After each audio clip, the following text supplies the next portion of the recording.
Now let us get some quick questing over and done with. First of all, there's the robbery painting. It will be told by a few bartenders and other people on the street, and maybe certainly in a newspaper.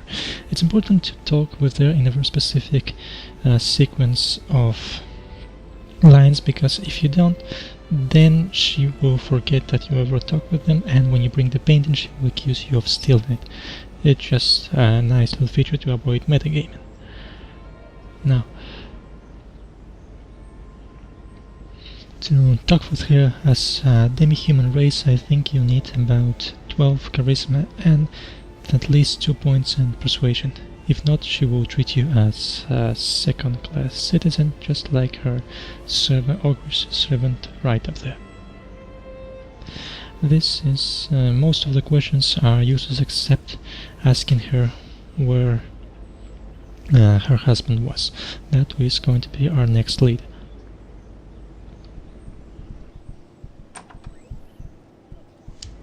The Gentleman's Club is a bit northern from where we are, from the house right next to the inn.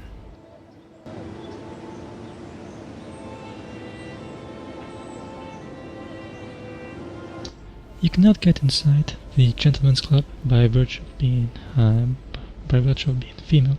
That will be left for another episode to deal with.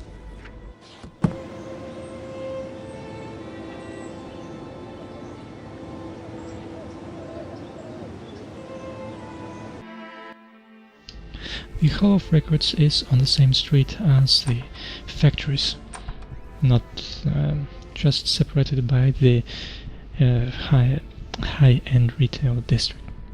I don't know how it works that way, I suppose.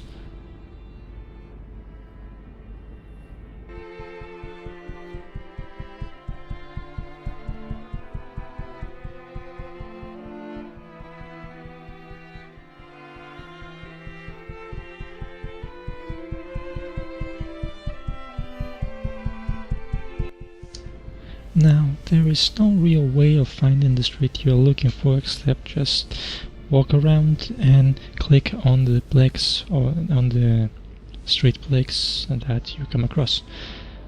You need it right above, right next to the industrial complex.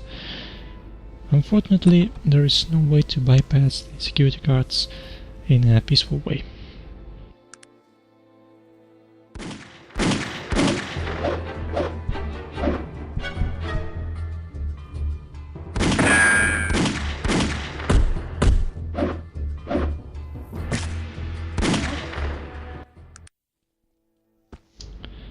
With that out of the way, it's picking the locks of the two containers nearby will only lead to a few sacks of sugar.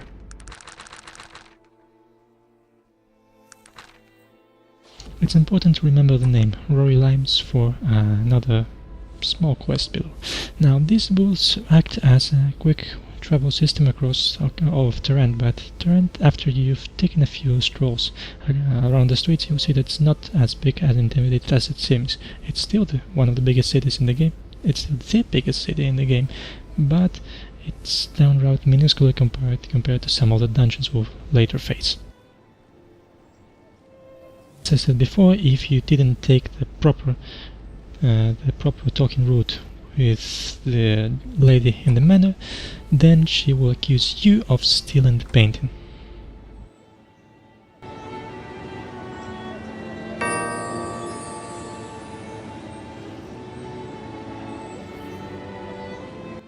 Now, it is important to do this quest before the second one, because of a reward I'll describe later. Now, this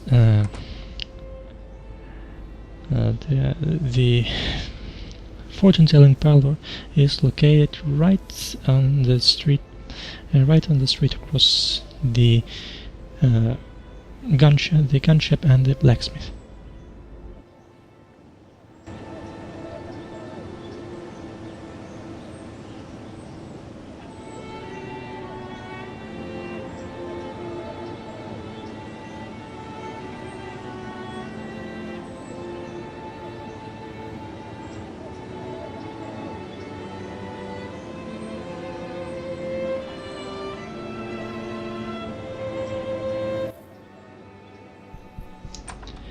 And now we'll move right to the junk dealer, just south of the junk dealer.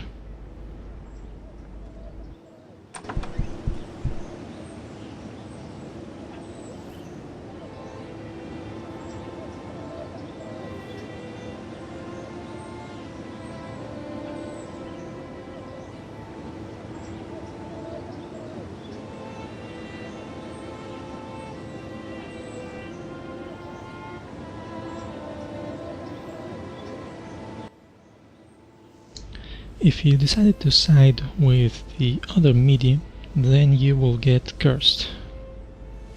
It's unavoidable.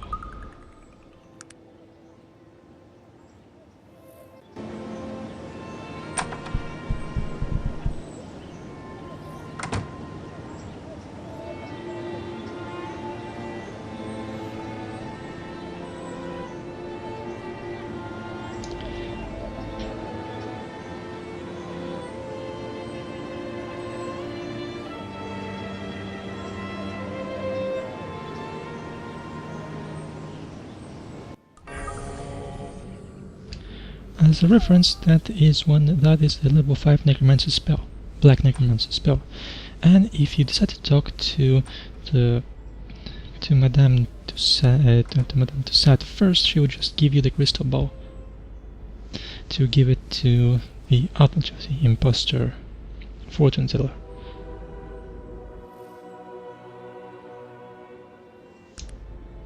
And this is the important reward, a permanent increase in our charisma. Since we're a diplomatic character, that is essential for development. With 12 charisma, we can become an expert in persuasion. To become an expert in persuasion, we just have to go to the house next door, which is quite an establishment.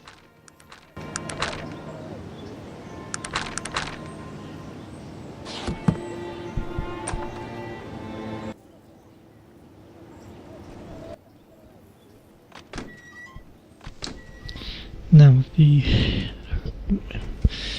if you are at the cat house, the only way to get quest as a male character would be to ask for specific tastes and to ask if you can pay in service.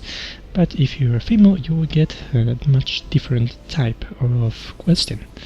But because we are pretty much completely unappealing, although I don't really know, it must be my beauty score, we will get the same quest as our male counterparts, but getting paid with coin instead of with services.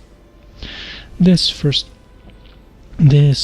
quest requires us to solve peacefully. We require at least 3 points in persuasion.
And with our dubious happy ending, we got ourselves our quests complete.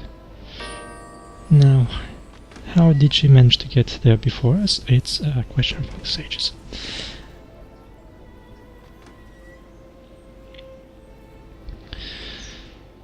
If you talk to Laura again, she will give you a session free of charge, but that will lead to some very unpleasant fanfiction. I really want to avoid that.